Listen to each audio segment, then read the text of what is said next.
problem. I still got plan C. Ladies and gentlemen. Lancy Podcast. Woo! Coming at you on a Monday. Happy Monday, y'all. Hope you're doing well. Thank you for listening. Got a great podcast with you. Got a great podcast for you with AJ. My brain was kind of just flipping everything. Yeah, so talking about Week 7 in the NFL, we start talking about best teams in the AFC, move on to sort of what's going on with offenses / quarterbacks in the NFL, and then we once again have to talk about what the refs are doing in the NFL. Great episode. Hope you listened to the entire thing. Lots of good little nuggets in there. Yeah, appreciate you listening, and make sure you're liking, sharing, subscribing. We're on YouTube, we're on Spotify, we're on Apple Podcasts, we're on Breaker, Stitcher, Anchor, all over the place. If it's a podcast platform, there's a pretty good chance we're there. Check out our previous videos. We've got a lot of NFL content. We've got some movie content up there. I want to do another movie review with those guys again. But, scheduling is kind of tough. So, we'll see if that happens. It probably will. Yeah, it's all good. Got an NBA preview coming at you this week. I'm hoping by Wednesday it'll be out. That'll be a shorter version of sports stuff that we do. And yeah, more things coming down the tube. Just make sure you're subscribing, liking, and all that good stuff, and you'll catch it. Thanks again for listening. We appreciate you. Hope you're having a great day. And let's get to it. We're back! Talking NFL Week 7 breakdown. Joined by AJ. AJ, what's going on? How are you? Doing all right, man. Doing all right. Yeah, that was an interesting slate of football yesterday. And I think sort of a good place to start is talking about the AFC. I know, if you're listening to this, you're probably like, talk about the Eagles. Well, I don't want to talk about the Eagles. We just did the Kings of the NFC. We just did Kings of the NFC. And, we're showing the AFC some love. So a great place to start, I believe, would be the Ravens. 5-2, just kicked the shit out of a Lions team that I think most people were sort of evolving into a Super Bowl contender. 38-6. It was really disgusting. Lamar Jackson was flawless. Did you get to watch any of this game? I did. It was sad.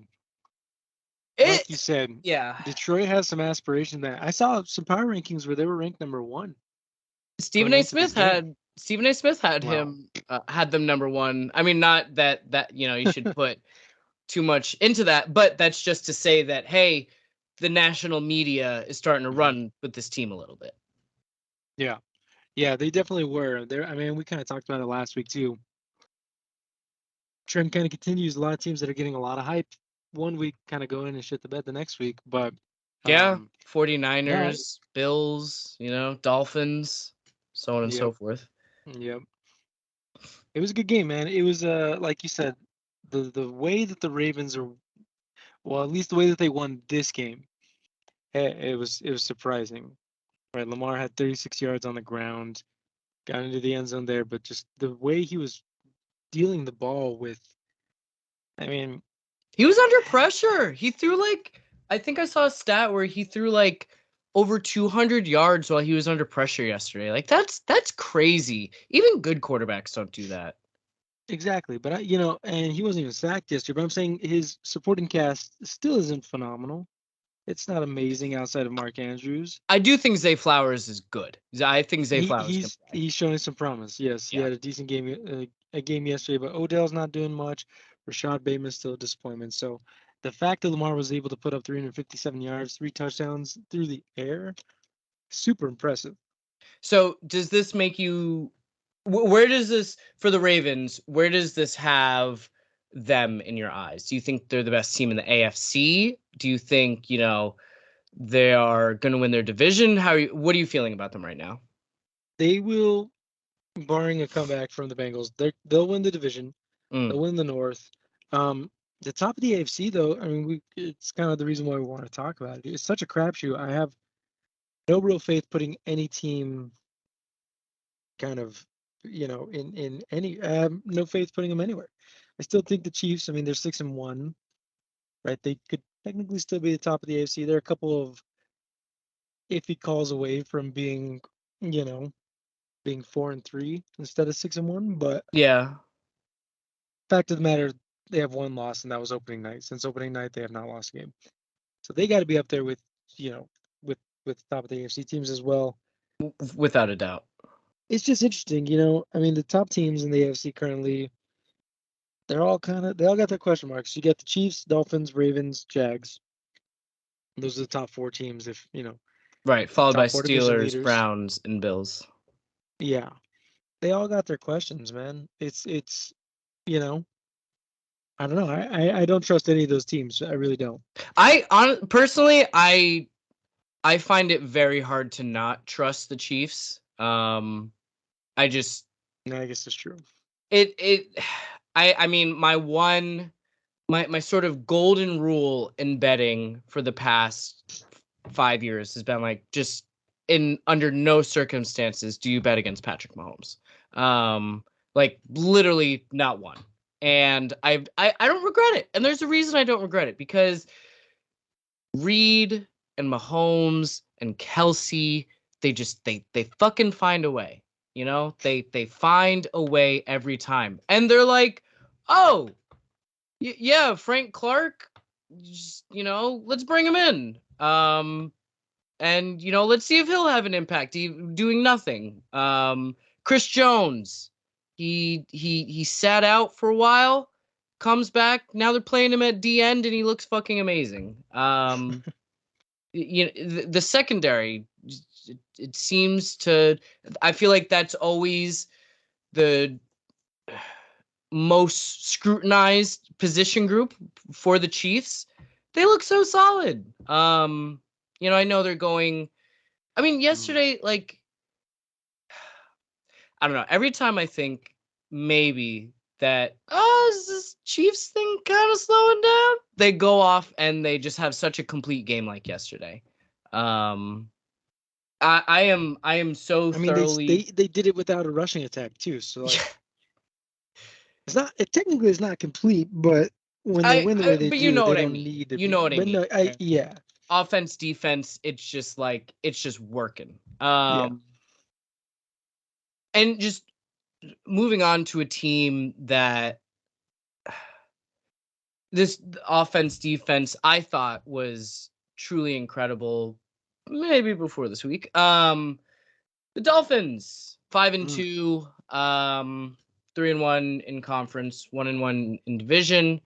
Got killed by the Bills. I think they lost by like 24. And now they're back, you know. Yeah. But then yesterday it was a they lose. closer game. It was a closer game than the final score kind of lays out, right? It's Yeah, 17-31. I think it was. I think also whenever you have a pick six, things are just gonna feel different. Yeah. And I don't know. It's also the Eagles. Like, come on, it's they were away at the Eagles, and that's probably top 5 home team advantage right now. Wearing some of the cleanest uniforms, by the way. So that probably Oh, has something to do with it. the Kelly Greens, yeah, those Kelly Greens those are so nice. You brought up a good stat, or you brought up a good point, I guess I should say. They played one of the better teams in the NFL in one of the toughest environments. So you would have liked to have seen a better show out. But they talked about it last night. They kind of really pinpointed the wins that the Dolphins have had this year, and they're against some pretty bad teams.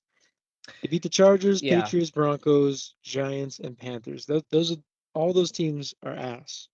Can, 2-win team, 2-win team, 2-win team, 2-win team, can I 0-win team. just on that point, can I go through the rest of the schedule? Yes. So I think this will completely affirm what you are feeling.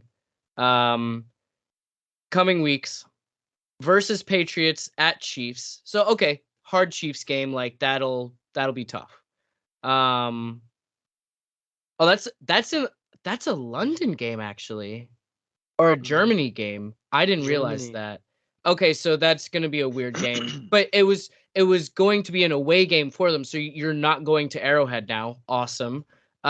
Week 10 bye, home against the Raiders, at the Jets, at the Commies, home against the Titans, home Jets, home Cowboys, at Ravens, home Bills.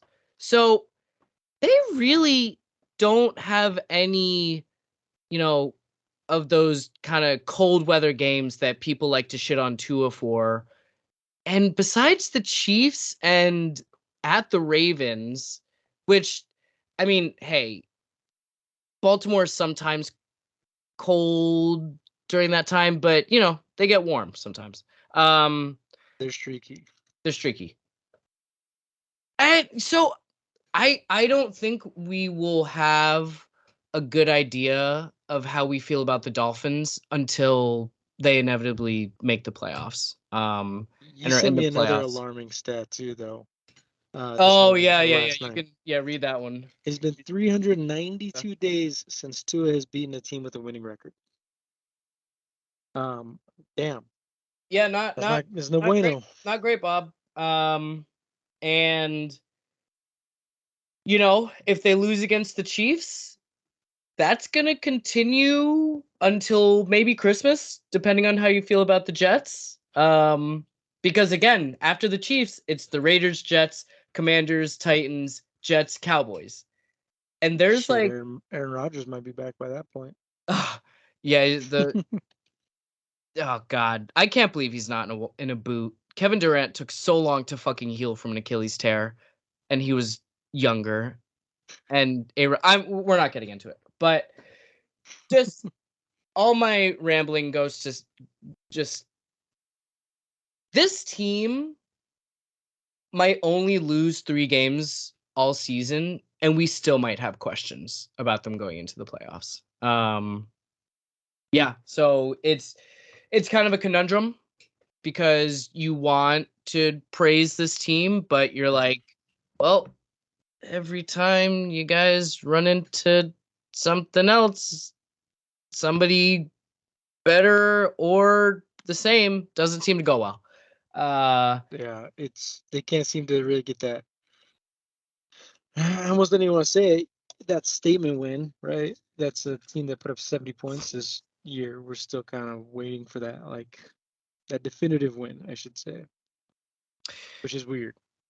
Yeah, you're like, okay, you faced a good defense in Mac Jones or in the Patriots, but you're going against Mac Jones, so that was Yeah. never gonna be that was Well, never gonna be a thing. well, speaking of that Patriots team and McCorkle Jones, they just beat the Bills, man. I mean, that's another team that's have some question marks too. I think the Bills have more than question marks. I think there's smoke in the house. The call is coming from inside the house, people. Um, I feel like ever since Brian Daboll left, there's kind of just been this like I don't know how to describe it, but the Bills just haven't felt complete since Daboll left. I don't know if I'm the only one who feels this way, but Ken Dorsey, I don't quite know how much longer you can make it work with him. And obviously there's questions to be asked of the defense, but I think that can be written off as, injuries. Matt Milano, you lost him. Von Miller still coming. Tre'Davious White. Trey White, dealing with shit. Von Miller just coming back off of a torn ACL. That's a year plus injury, Yeah. So what's your take on the Bills? No, that loss yesterday was disappointing. I almost It's didn't even catch it. I didn't weird. realize the Patriots came back. We've been talking for the last couple of weeks about how the Patriots are probably, or at least I keep saying it, Patriots are probably one of the worst teams in the NFL right Yeah. now, right? And so, I mean, you can't even really say it's a trap game. I mean, it's a division game, so you never know. You never know with those division games, but it was a weird loss last week, and they've had a couple of those already this year. It, if you were to tell me that the Bills were to go and win like 7 in a row after this, I'd be like, okay, like sure, I guess. Um, but I could also see there's just no consistency. I think No. that's where I'm struggling with it. Because and you know what? Kind of similar to what we were saying about the Dolphins, besides their win against the Dolphins, the Bills haven't really faced anyone. Sorry, they haven't really beaten anyone. You They haven't know? beaten many good teams other than the Dolphins, which we just talked about as you know, yeah, Yeah, yeah. yeah. Other than Um, that, they beat the Raiders, Commanders, and they barely beat the Giants last week, which they which probably they shouldn't have. probably shouldn't have. And then they have a short week, playing against Tampa Bay, which that's a trap game. You know, I Yeah. could totally see the Bucks just collapsing that offensive line. Vita Vea is in the backfield, just fucking up Josh Allen's shit. And I could absolutely see the Bills losing like, you know, I don't know, like 9-12 or something like that. Um this it feels incomplete. And I'm not sure what the fix is. They've never really been able to establish a good running back room. I feel like the most productive running back that they've had in Josh Allen's tenure is like, oh God, don't laugh at me, but fucking Frank Gore, man. Well, Like that's the thing, man. James Cook was looking so good about 3 or 4 weeks ago, right? He was finally looking like he was going to take on that lead back role where he was going to be getting this 15 to 20 happens carries every a week. year though. Like think about how we felt about Devin Singletary in like whenever that was going on. You had a back room of or a running back room of Devin Singletary and Frank Gore was like, "Hey, this kid's got it." And we all kind of at least I say we because at the time I was working at a Buffalo Bills bar, and you talk to people and they'd be like, "Wait, did I say Isaiah McKenzie or I You meant to said say Frank Gore. uh, Wait, what did you say? I am trying to say Devin Singletary and Frank Gore." You said that. You said that. Oh, I did say that? Okay, You cool. did. Sorry. Get worried about these things sometimes. Um, no, and suddenly Singletary just couldn't play. And who was the one before that? There was somebody before that was the same way, where it was like, "Yep, this is the guy. We got him now." And then Mm, it wasn't it. What was it? Wasn't it Zach Moss? well, Zach Moss came after they already had Devin Singletary for a year. And then they had Shady his first or second year, I think. I can't keep track. They've gone I through can't keep a track, but good it's a been a good amount. revolving door. It's been a turnstile. Um, and and I think when that is happening, it is so much more on Josh Allen, and it is my opinion that Josh Allen thinks he's Brett Favre with wheels. He's like he thinks he can make every pass, which sometimes is awesome, and sometimes you're like, Josh, did you really just throw it into fucking triple coverage? Like really? Um, yeah, I don't know. Yeah. It's Josh is a wild horse, and when you're putting so much on his shoulders, I think it's a lot harder. And I think Ken Dorsey does that because he believes that Josh can't. I think Ken Dorsey believes the same thing as Josh, is that he can make every throw and he can make every play. That's my take, at least. I Yeah, it's gonna be a frustrating time for Bills fans all year round. That AFC, that's why I don't feel confident with really any team in the AFC. I I mean, really don't. It's still so early. I'm not going to ride on anybody. I Even think, yeah. the wild card layouts could change so much still. Yeah. We just don't know.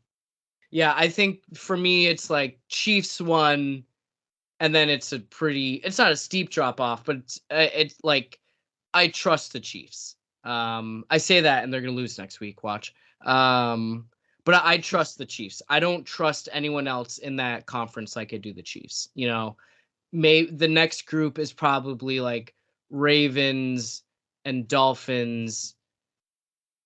Oh God, I don't think I want to put the Jaguars in there yet, I don't know. but yeah, I don't know. Jaguars, I'm showing you some love because I watched every fucking minute of that stupid Saints game. Stupid Saints game. Rough, man. Rough. Anything else about the Bills before we move on? No. No. Yeah. Use James Cook more. I have him in like 3 leagues. Please. I am so gun shy of Bills running backs in fantasy. I'm just no thanks.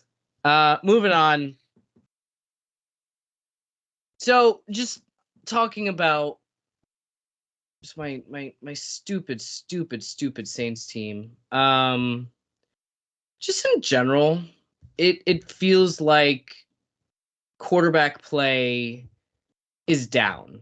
And obviously, you have your superstars are still performing very well. Whether But it's huh? not as well as they typically are. Yeah, yeah. Have we had a 400-yard game yet? Pat Mahomes just had. He Yeah, just threw for 424. there you go. It feels like I don't know if it's defenses have evolved or we just don't have Brady and Breeze and Rivers and Roethlisberger anymore. So is there just sort of a deficiency right now, or what's your take on this? I don't know what it is. I think defenses are kind of picking it up a little bit more because like right now we have no quarterbacks are on pace to throw for more than 5,000 yards. No quarterbacks are on pace to throw for 40 plus touchdowns. I know those numbers are high, but I mean we have But in the years past, like people yeah, were and we're in a yeah 17 game season now too. So like the fact exactly. it shouldn't be that should be more the norm in my opinion. You know, you have a couple guys who have 15 touchdowns right now through the air. Mahomes, Tua, Josh Allen, and Mahomes and Tua are the only quarterbacks that throw for more than 2,000 yards right now.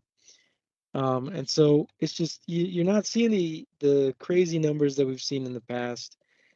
I know Mahomes in the last 2 games he's finally starting to step up a little bit more to be kind of what we expect.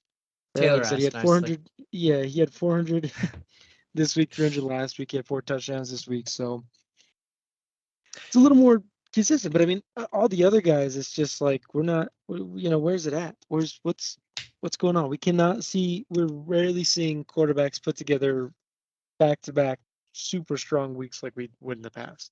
Quick side note. Do you see that CBS had a stat where it's like Travis Kelce when Taylor Swift is in attendance, Travis Kelce when Taylor Swift is not in attendance? Yeah, dude, big difference, dude. It She's is helping out that team. the Taylor Swift correlation is crazy. Anyway, She's on there, dude. Had Jackson Mahomes there last night, dude. The whole crew was locked in. I'm shocked they let Jackson Mahomes in this You're hurt. in the same fucking facility. Who was she? And like she posted that she was pre-gaming with somebody. It wasn't like Len Dawson. But it was somebody who I was like very surprised to see her with. Oh, Uh I didn't even see that. oh God, this is gonna bother me now. But just while I'm figuring this out, I think a big thing right now that's been going on is that the secondaries I feel like are getting away with more. And these players are sort of putting the ball in the ref's court and being like, well, you're gonna fucking call it, and if you're not gonna call it, then I'm gonna fucking do it. You look at people like Sauce Gardner, who, if you watch Sauce, he's very good at his craft, but he's also extremely physical. And we're seeing that being rewarded, and I think defenders are sort of catching up, and they're like, again, they're putting the ball in the hands of the ref, being like, well, fuck with them. And if they don't call it, then they don't call it, and we do it all game. How often are they not calling it though? You can't hit me with this topic right after yesterday's game. No, that's fair. That's fair. Specifically for you, that's fair. No, I see what you're saying. Right? It's a good little battle. I think we have ridiculously high level play from the secondary this year that it seems like we have a lot more players playing at like a super high end than we have in the past, right? Before, it's always been like those top guys who are really kind of stepping up. But like they showed a stat for Eli Ricks yesterday, an undrafted rookie corner.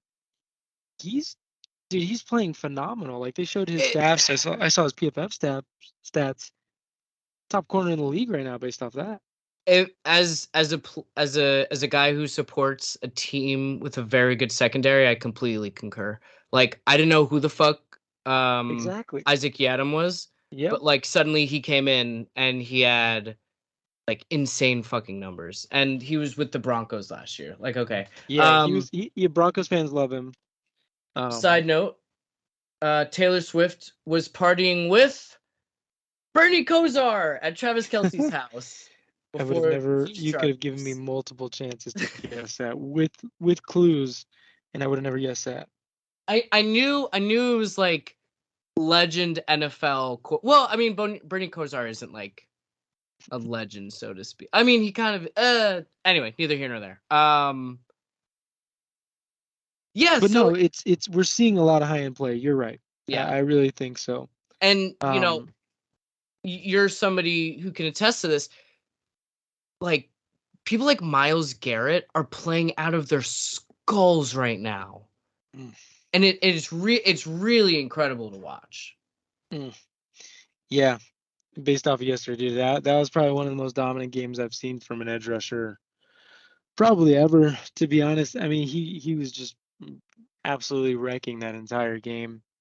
Did you see his blocked field goal that he had yesterday?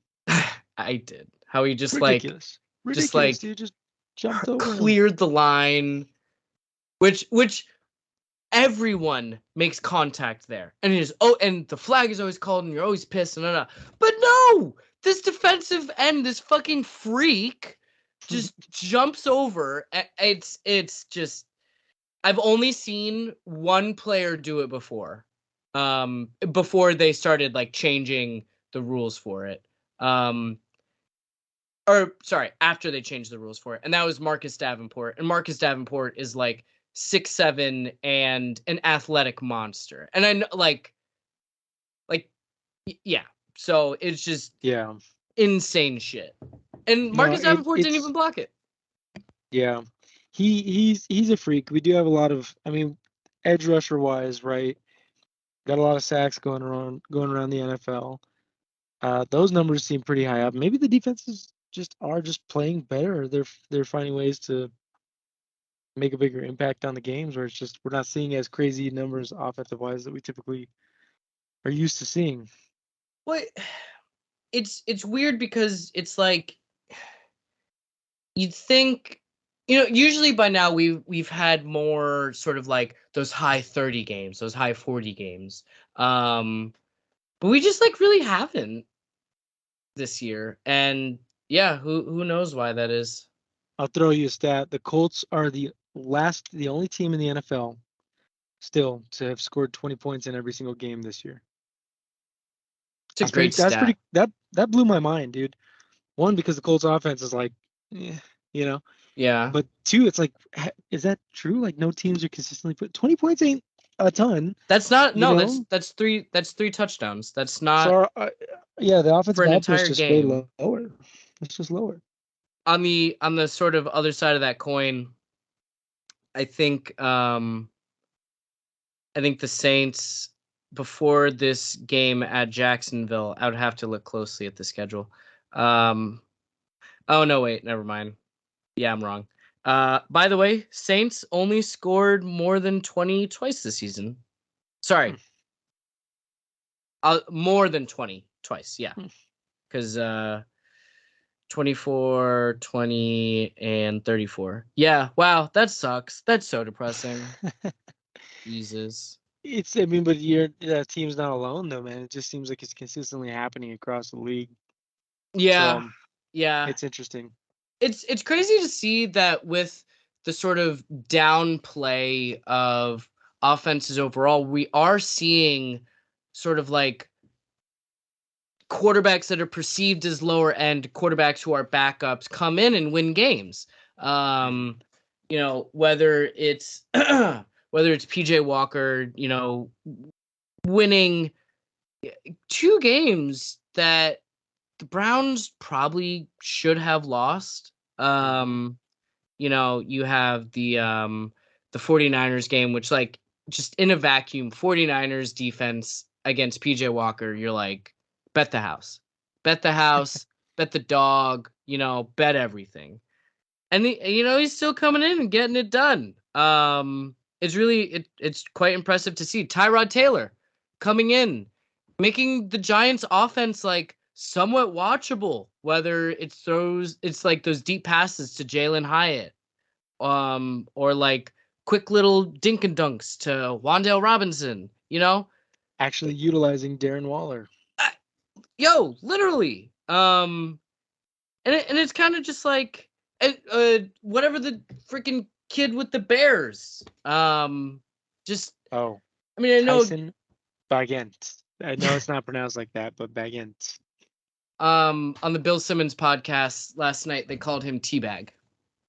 That dude looks like he's like 15 years old, man. Did you see him? Yeah, I did, yeah. Oh, it's wild. It's so he came silly. and played an efficient game. I mean, what is it? I mean, that's nothing new, right? I These mean, backup it was quarterbacks against the coming in. Raiders too, so like, okay, like, sure, whatever. But 21 of 29 for 162, no picks, like, that's awesome. The Bears didn't have a rusher with over 100 yards. He threw to 1, 2, 3, 4, 5, 6, 7, 8 different receivers. You had 5 receivers over 15 yards. It's just impressive stuff. And this kid's undrafted. Like, how is this happening? How is this happening when my silly team is stuck with fucking Derek Carr and just nonsense, and then you have undrafted rookies coming in with a Bears team that there's not a lot of talent there. Let's be real. And he puts up 30 points. We put up 30 points once this season. I can't. I mean, I feel like typically you see it at least the first week because there's not really much to work with, right? I mean, but Gantz Howard Teabag, he was decent in the preseason, good enough for the Bears to think that they didn't need PJ Walker and to let him go, to let go of Nathan Peterman, rip. But who knows? I mean, I feel like you always see a good couple weeks because the other teams, the rest of the NFL don't really know what they got nothing to work with, and then they kind of figure them out. But I'm very interested in the other two that we talked about that, one of them, I don't think either of them will really be controversies, will become quarterback controversies. But in New York media, if Tyrod wins like 2 more games, it'll 1,000% become a controversy. But that's the thing. Like, they paid so much money to Daniel Jones in the offseason, 4 years, what was that, $160 million contract, somewhere around there? Yes, that team looks so much better. But they theoretically should have beat the Bills if the refs didn't screw them. And then on the other hand, PJ Walker, like you said, he's beaten 2 really good defenses. Well, the refs kind of won that game for them last night. But regardless, the Browns have 2 wins without Deshaun Watson. Right? The third game they ran with DTR. Maybe they should have went with PJ Walker, but they could have had a better chance. But like, Deshaun got knocked out of the game yesterday from a concussion. He cleared protocol. He was good to go back in.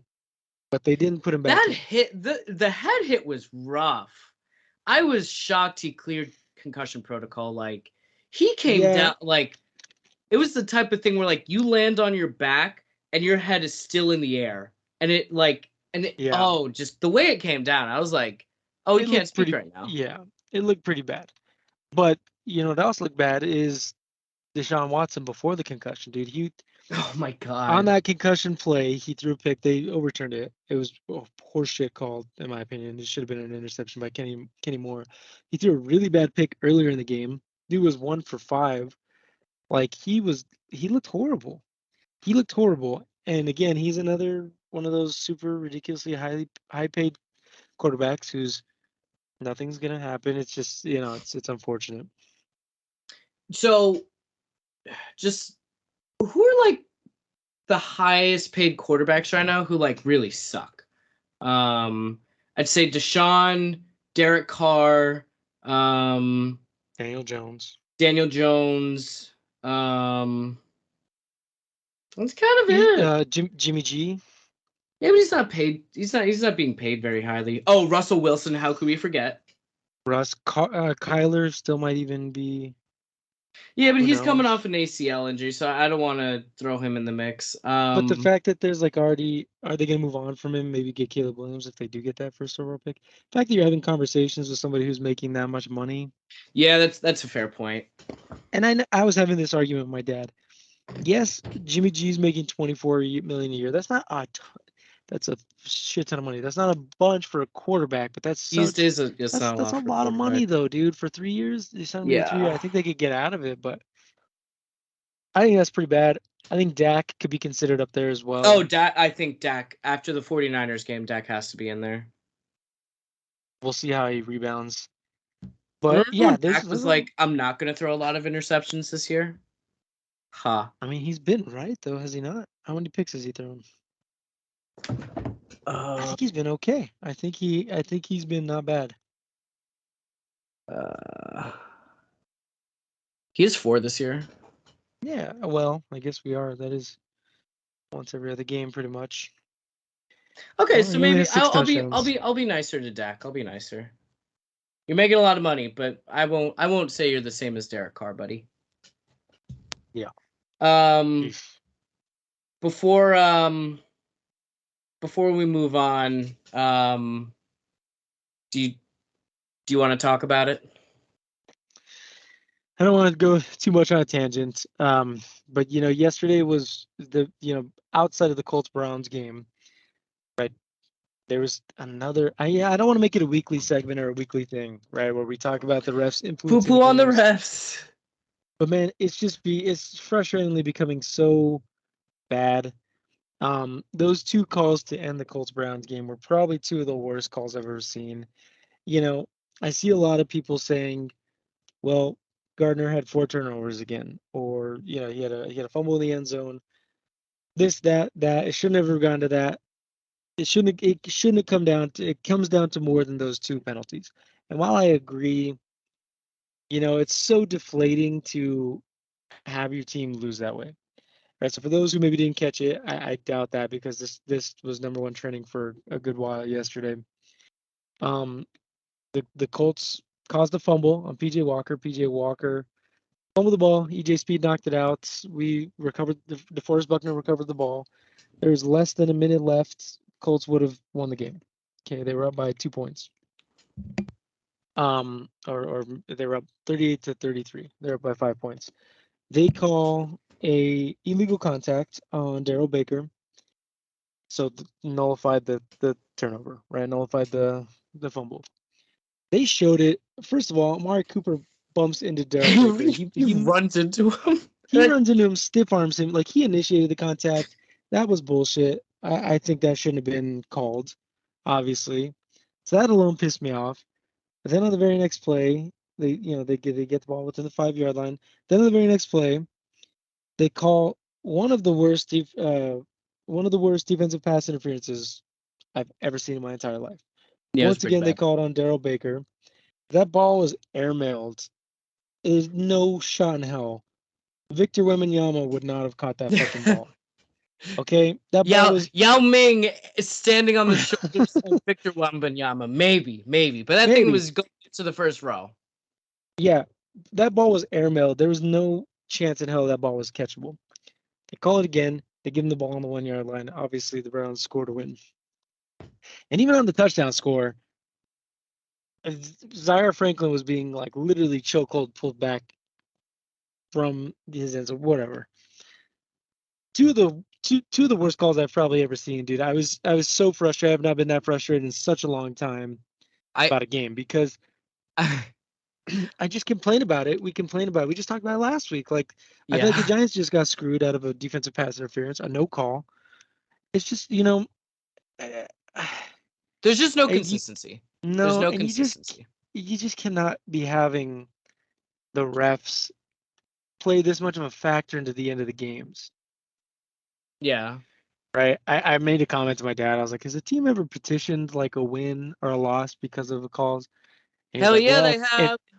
but he said if anybody would have, it would have been if it would have happened or if it would have a big deal would have been made about it. It'd been the Saints game a couple years Yep. ago in the NFC Championship game. I'm I know a pretty couple sure that years like ago. traumatized Saints fans. Yeah. That was bad, man. I still don't understand that. But I know they tried it for a year where they made defensive pass interference challengeable. They took it away. I enjoyed it, but regardless, there has to be something that, and I don't think anything's ever gonna happen, but there really does need to be something that's fixed because you're having too many games that are decided by the refs, and that's not what anybody wants to see. Nobody wants to see that. And it wasn't just the Colts. This has been happening across the NFL. I Yeah. mean, there's a laundry list. It's just too sad. It's too frustrating. It's ridiculous. I knew you were really pissed because you like weren't responding to my texts. That was stuck with me for a long time. I'm not gonna lie to I you. was like I was like, oh no, like he's not even like he's not even like he's not even responding right now. He's just shut down. But even then, I don't know if you caught it. There was a shit call in the Rams game yesterday too, the Rams Steelers game, where there's about I just did over not two see minutes it. left. There's just over 2 minutes Oh, left, the and Kenny spot? Pickett, I did see the yes, the spot. spot, Yeah. dude. And the Rams couldn't challenge it, so they didn't have any timeouts. They couldn't challenge the spotting of it. And Pittsburgh ended up going and winning. They gave them the first, they won. Novel Missed. idea here. Let me hear it. There's already a chip in the football. Yeah. Yes. Like there would easily be a way to like have, you know, electronically do this, right? And then all you do is when you want the refs to stop forward progress, you just have them hit a button and blow their whistle. And then like boom, right there. And then we just like, we have a little fucking iPad thing that's like, hey, it made it to the first down, or hey, it didn't, or hey, it crossed the goal line. Like, how, how have we not dealt with this? We're relying on some like fucking chubby 55-year-old man who's like a teacher on the side to look through some of the bad, like try and watch through eight bodies. It's no, it pisses me off because it's shit that is an easy fix. Like we did it with tennis. We did it with tennis, and Yeah. we can figure out like where everything goes out and this, that, and the third. We did it with soccer with goal line technology. It's there's a freaking there's an automated strike zone in some of the Hmm. minor leagues in baseball now. Like I don't. This is one of the things where I really don't understand why they haven't figured it out. Because Uh, they don't want to take too much time away. I think they think stuff like that is going to make the game slower. I'd be but how is it 100% good? for it, I though. just that argument to me doesn't make sense because bringing out the fucking chains slows down the game. And like, are you Yeah. gonna say like, oh, the chains are a classic part of football? I don't don't care. The chains, it's archaic as fuck. You know what else was a classic part of football? Not throwing the ball forward. We evolved. You know, one thing, like I said, this call in particular got a lot. These two calls got a lot of attention this week, and it got a huge attention from one of the loudest people in football media right now. Right, Pat McAfee, Colts fan. He's to get older. He goes to all the games. He's been nonstop berating refs for years. Right, he'll call when it's bad. He'll call it out. And of course, he's gone on a little bit of a tangent. Had a little segment about this. Doubt anything is going to get done. Like I said, if nothing happened in the NFC Championship game, I have no faith for anything to get done going forward. But this one's going to hurt. I mean, there's a big difference between being 4-3 and 3-4, right? Yeah. Huge difference. I mean, luckily the Colts have a favorable schedule coming up And a about the next competitive 5 or 6 division weeks. too. But yeah, but that's a big swing, man. I mean, shit. The Browns were dead 2 weeks ago, and look at them. Now they're 4-3, and they're sitting in the wild card spot. They're fifth or sixth or whatever in the AFC ranking. So you just can't have those altering calls. I'm getting very sick and tired of it. I really am. Yeah, no, I agree. As we wrap up, do you want to give me your Monday Night Football picks? Yes. So right now, I think we're 1-2 because we both took the Cowboys we both took the Chargers last week, and the Cowboys won, sadly. So the line on FanDuel for tonight's game, I believe is 7. Let me double check. Yep. 49ers by 7. It is in Minnesota. What is your pick? Thinking San Fran. They killed me in my pick'em last week, but yeah, that's a very good Browns team. I still don't think that this Minnesota team is very good. They don't have Jay Jettas. Their run game is spotty.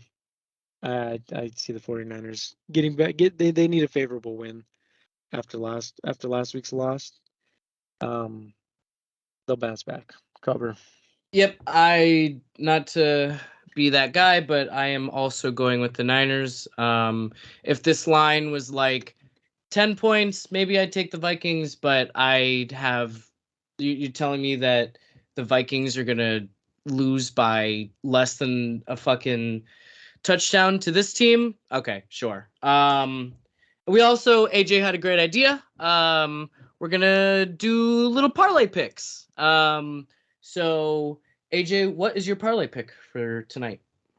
Yeah, definitely. So we said we'd probably put together about a 3-legger. Mm-hmm. I usually like to, when I bet, I usually like to go all out and kind of do the bigger ones so I can get more money. I just went with something easy because I think these will hit because I've won 0 parlays this year. So I got Brandon Ayuk higher than 5 receptions, Jake Moody higher than 1.5 field goals, and I got TJ Hawkinson lower than 52.5 receiving yards.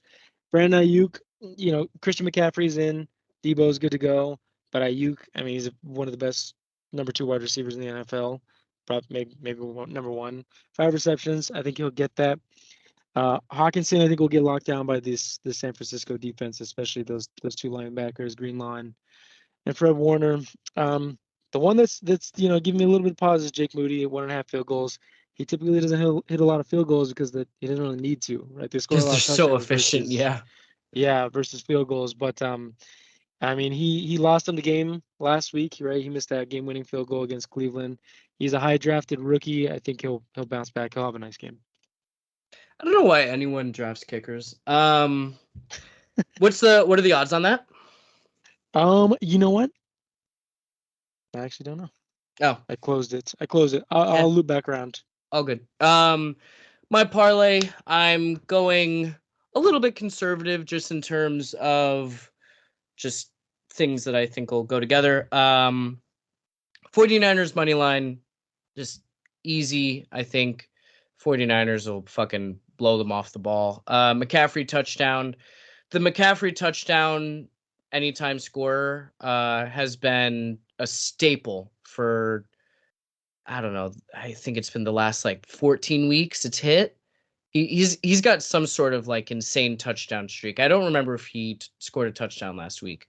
But I don't think so. He's playing this week, so I again, that's just easy money. And then I'm taking 49ers first half winner. You parlay all that together, it's plus 148. Again, you think, hey, if the Niners are going to win, McCaffrey probably scores a touchdown, and this 49ers team, with the exception of playing against the Browns, you know, they play good football throughout the game. So you think, okay, they're going to jump out to a lead with their run game and then just kind of you know, strangle the game away. And that is my parlay. Woo! Throw some money on that if you want, or don't. I don't care. Yeah. We got anything else before we're signing off? Everybody petitioned the NFL to fire all the reffing crew that was involved in that Colts-Browns game. Who is the main ref for that? I don't even know. You know, and it's funny because you made a comment. You said these little short, chubby guys. Dude, all those guys they're bigger than both of us combined. I don't know what you're talking about. All these refs that they trot out there, man, they're big dudes. They have big arms, but I don't know. It's just I don't know the crew. Sean Smith looks like. Who I don't really know. I know the name, but I don't know like him. If it was triplet, I would have definitely. Yes. I'd be at the office. I'd be at the commissioner's office in Manhattan right now. Because that man, I don't know how he still has a job, but he does. Anyway, thank you all for listening to this week's episode. Appreciate you, AJ, for pulling up, doing our little breakdown. Keep your eye out for an NBA quick sort of preview. I think that'll come out on Wednesday. Looking forward to having that out for y'all. And yeah, just make sure you're liking, sharing, subscribing. Make sure you're listening to previous podcasts. Yeah, and if you made it this far, appreciate you. Give us a rating on Apple or Spotify. Give us a review. Appreciate that. I think we had like a 4 point something or something like that. But yeah, you know, that is all for us. Thank you again, AJ. Make sure you are petitioning your local NFL refs. And free Palestine, yo. Peace out, y'all.